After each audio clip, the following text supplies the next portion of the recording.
नमस्कार। शाहबाज शरीफ बनेंगे पाकिस्तान के अगले प्राइम मिनिस्टर, ऐसा क्लेम किया जा रहा है पाकिस्तान के मीडिया में और कुछ कुछ वो सोशल मीडिया में कि वो नए प्राइम मिनिस्टर बनेंगे। और ये जो डिसीजन हुआ है, ये डिसीजन हुआ है शाहबाज शरीफ के घर पर एक मीटिंग में, जहां पर मौलाना फजलुर रहमान भी मौजूद थे, जरदारी मौजूद थे और शाहबाज शरीफ खुद मौजूद थे। कहा यह जा रहा है कि जरदारी ने ही जाके बोला कि शाहबाज शरीफ बने, नाम उन्होंने फॉरवर्ड किया। इससे पहले जरदारी को प्राइम मिनिस्टर बनाने पर एक फैसला हो चुका था, लेकिन जरदारी ने बोला कि मेरी तबीयत ठीक नहीं है और मैं नहीं बन सकता, आप बनिए। पहली चीज तो यह खबर कितनी पुख्ता है। यह खबर पुख्ता ऐसे है कि एक या दो मीडिया आउटलेट बोल रहे होते मैं मान लेता कि गड़बड़ है खबर में। सारे बोल रहे हैं तो सारे बोल रहे हैं, सबके अलग अलग सोर्सेज होंगे, ऐसा तो है नहीं कि एक ही सोर्स होगा। 3 लोगों के बीच में मीटिंग है, कोई मीडिया आउटलेट जरदारी का करीबी होगा, कोई शाहबाज शरीफ का करीबी होगा, कोई फजलुर रहमान का करीबी होगा। सब अगर एक ही सुर में बोल रहे हैं, इसका मतलब ये फैसला तो हुआ है, इसमें कोई शक नहीं कि वहां पर शाहबाज शरीफ को बनाया जाएगा। आगे बढ़ें इससे पहले आप हमारे चैनल को सब्सक्राइब करें और बेल आइकन को दबाएं ताकि आपको लेटेस्ट खबरें मिलती रहें। अब वापस जाते हैं उसी खबर पे वापस जा रहे हैं, मतलब खबर ये कि मामला कहाँ अटक रहा था। मामला यहाँ अटक रहा था कि जैसे ही ये तख्ता पलट होगा, इमरान खान अभी बाहर गए हुए हैं, रशिया में हैं, लौटेंगे 2 दिन बाद, और उसके इस बीच में ये लोग चाह रहे थे कि अपनी पूरी सेटिंग हो जाए। इससे बहुत दिन पहले से बातचीत चल रही है। इनके एक खास आदमी जहांगीर तरीन, जिनके पास कुछ मेंबर ऑफ नेशनल असेंबली हैं, वो पहले ही टूट गए थे, इमरान खान के खास आदमी थे। इमरान खान को गिराने की कोशिश रावलपिंडी से भी हो रही है, मतलब आर्मी हेडक्वार्टर से भी हो रही है। ये लोग ऑपोजिशन वाले भी कर रहे हैं। नवाज शरीफ नहीं चाहते थे कि इमरान खान को गिराया जाए, वो नहीं चाहते थे कि दोबारा इलेक्शंस डिक्लेयर किए जाएं, क्योंकि उन्हें कुछ डर था कि इलेक्शंस डिक्लेयर होने में प्रॉब्लम हो सकती है और उनको भी प्रॉब्लम हो सकती है, इसलिए नहीं चाह रहे थे। जरदारी चाह रहे थे कि नहीं नहीं, इसे गिराओ और इलेक्शन कराओ, लेकिन वो उनको क्या प्रॉब्लम थी, उनको ये प्रॉब्लम थी कि इलेक्शन सिर्फ सेंटर के हों, स्टेट के ना हो, क्योंकि उनकी अपनी गवर्नमेंट है सिंध में, और सिंध में उनकी गवर्नमेंट चलेगी तो कमाई बंद। 1.5 साल बचा है उस गवर्नमेंट के आने में, अगर दोबारा वापस आए तो भी 1.5 साल खराब, और नहीं आए तो उनकी गवर्नमेंट गई। ठीक है, तो ये भी एक प्रॉब्लम थी उनके सामने। जरदारी सिर्फ सेंटर के लिए, सिर्फ सेंट्रल में गवर्नमेंट गिराना, इलेक्शन से दूर थे। नवाज शरीफ इलेक्शन गवर्नमेंट वो भी गिराना चाहते थे, इलेक्शन नहीं चाहते थे, लेकिन अब वो दोनों के लिए मान गए। अब फवाद चौधरी, उन्होंने क्लेम किया कि हॉर्स ट्रेडिंग हो रही है और हमारे लोगों को, हमारे जो एमएनएज हैं, एमपीज हैं, उनको पैसा ऑफर किया जा रहा है साइड पलटने के लिए। तो रूलिंग पार्टी से ज़्यादा पैसा किसके पास होता है, पहली चीज़। दूसरी चीज़, उन्होंने ये बोला कि 3 लोग हमारे ऐसे हैं जिनको ऑफर किया गया था, मेरे पास उनकी लिस्ट है, उन्होंने नाम नहीं बताया। अगर रूलिंग पार्टी को ये बात क्लेम करनी पड़ रही है कि हमारे लोग को पैसा दिया जा रहा है साइड स्विच करने के लिए, इसका मतलब मैटर सीरियस है। अब वो बोल रहे हैं, शक्लें तो उतरी हुई हैं, अगर वो बोल रहे हैं इसका मतलब ऑपोजिशन के हाथ में पावर आ चुकी है, ऑपोजिशन के हाथ में रिक्वायर्ड नंबर आ चुका है, ये बात पक्की है। अब गिरानी कब है सरकार, ये गिरनी कब है? कुछ लोग ये बोल रहे हैं कि 8 मार्च से पहले पहले गिर जाएगी। बिलावल भुट्टो बोल रहे हैं 8 मार्च के बाद उसका लॉन्ग मार्च है, तो लॉन्ग मार्च किसके खिलाफ करूंगा? अरे लॉन्ग मार्च के बाद गिराओ, अगर गिर गई तो मेरा लॉन्ग मार्च तो पहले फेल है, तो इसलिए लॉन्ग मार्च के बाद गिराना।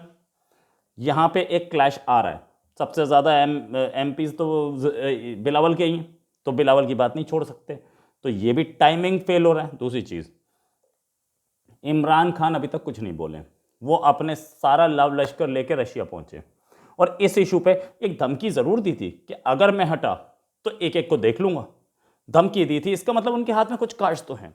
अभी क्रेडिट स्विस वाला जो आया है, जिसमें ये बोला गया था कि पाकिस्तान की आर्मी के लोगों ने पैसा खाया था अफगान वॉर का, वो लीक ऐसा लग रहा है कि आर्मी को बदनाम करने के लिए इमरान खान कैंप की तरफ से निकाला गया था ताकि आर्मी बदनाम हो।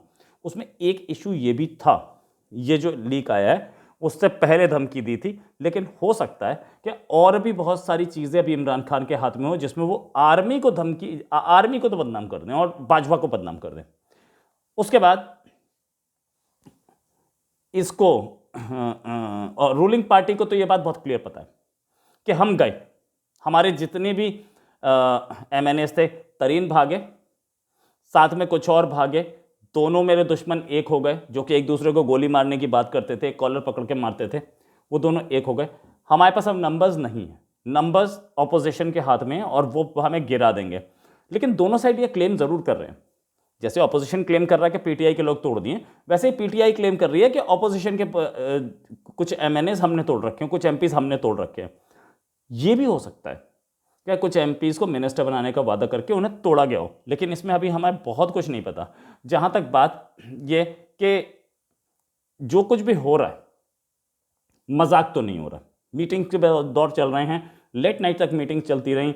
इसमें चौधरी परवेज़ इलाही से भी मीटिंग हुई है। चौधरी परवेज़ इलाही जो कि वहाँ के बहुत बड़े लीडर हैं, उनके भी कुछ MPs हैं, वो उनसे भी मीटिंग हुई है। मीटिंग सबकी चाहिए, सबकी हुई है, लेकिन मीटिंग के बाद जो बाहर खबरें आती हैं, वो जो खबरें हैं वो अभी तक ऐसी नहीं दिख रही कि हमें ये दिखे कि इंस्टेंट कोई खतरा है, क्योंकि किसी ने ये नहीं बताया कि कब आएगा नो कॉन्फिडेंस मोशन, और सबने उसके डेट नहीं बताई। सबने बोला कि हम इंस्टेंट लाएंगे और एकदम झटका देंगे, शॉक ट्रीटमेंट देंगे। शॉक ट्रीटमेंट क्यों? क्योंकि 8 मार्च का जो लॉन्ग मार्च है इसका बिलावल का, तो बिलावल लॉन्ग मार्च फेल नहीं होने देना चाहते, तो इसका मतलब 8 मार्च के बाद ही होना है। बिलावल बोलता नहीं है, लेकिन वो गुस्से में कहीं बोल गया, ये खबर हर जगह फैल गई, तो 8 के बाद ही आना है। उसके बाद फजलुर रहमान का लॉन्ग मार्च है, तो ब्रीदिंग स्पेस तो कहीं ना कहीं है इमरान खान के पास। लेकिन इमरान खान बाहर है, और बाहर होने के साथ साथ इमरान खान को ये भी पता है कि मेरी सरकार खतरे में है, और उसके बाद भी बड़े सुकून से वो बाहर हैं, चले भी गए। खैर इंटरनेशनल कमिटमेंट्स होती हैं जिसमें गए, ये साजिश आज से नहीं चल रही है, 2-3 महीने से चल रही है। वो एक इंटरनेशनल ट्रिप लगाते ही नहीं, अगर उन्हें पता होता कि इतना गड़बड़ है। इसका मतलब कोई पत्ता तो इमरान खान के हाथ में है जिससे वो अपने आप को बचा सकते हैं। दूसरी चीज़ एक बहुत इंपॉर्टेंट चीज़, अब डिसीजन आने वाला है अप्रैल के आसपास, मार्च और अप्रैल के आसपास, नेक्स्ट आर्मी चीफ को। इस आर्मी चीफ को एक्सटेंशन नहीं मिलेगी ऐसा लग रहा है, अनटिल अनलेस इमरान खान के सर पे बंदूक रख दी जाए।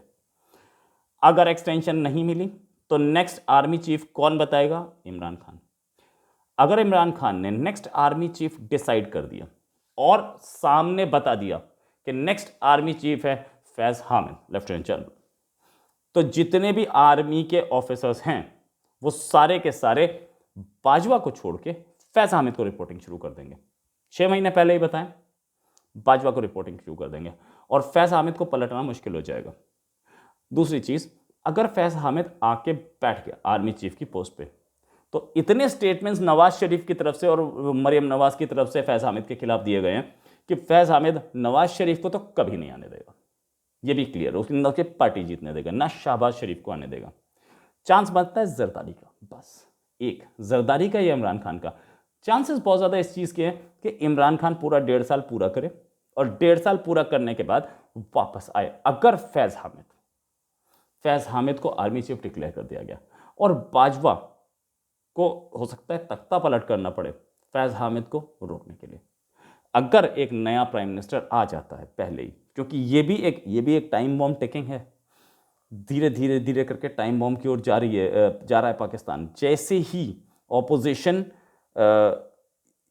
जैसे ही फैज़ हामिद डिक्लेयर हुए तो ऑपोजिशन का बिल्कुल पत्ता कट सकता है और ऑपोजिशन उससे पहले इमरान खान को चेंज कर दे। इसीलिए हड़बड़ी में, जल्दबाजी में सारे भाग रहे हैं कि इमरान खान को हटा दो, उसके बाद एक नया आर्मी चीफ हम डिसाइड करेंगे। यहाँ आखिरी प्रॉब्लम कि सीक्रेट बैलेट होता है और जो काउंटिंग होनी है वो होनी है स्पीकर के थ्रू, और स्पीकर इमरान खान का है। बहुत बड़ी गड़बड़ हो सकती है। 111 ब्रिगेड इस समय काम की नहीं दिख रही है। ऐसा नहीं दिख रहा है कि 111 ब्रिगेड कहीं पे जाकर के तख्ता पलट करने वाली है। बाजवा ऐसा बड़ा खतरा मोल लेने के मूड में नहीं है और बाजवा के लिए अभी आर्मी को बदनाम करने के और कुछ डॉक्यूमेंट्स सामने आ सकते हैं। इसी के साथ एक और खबर के साथ फिर हाजिर होंगे। नमस्कार, जय हिंद।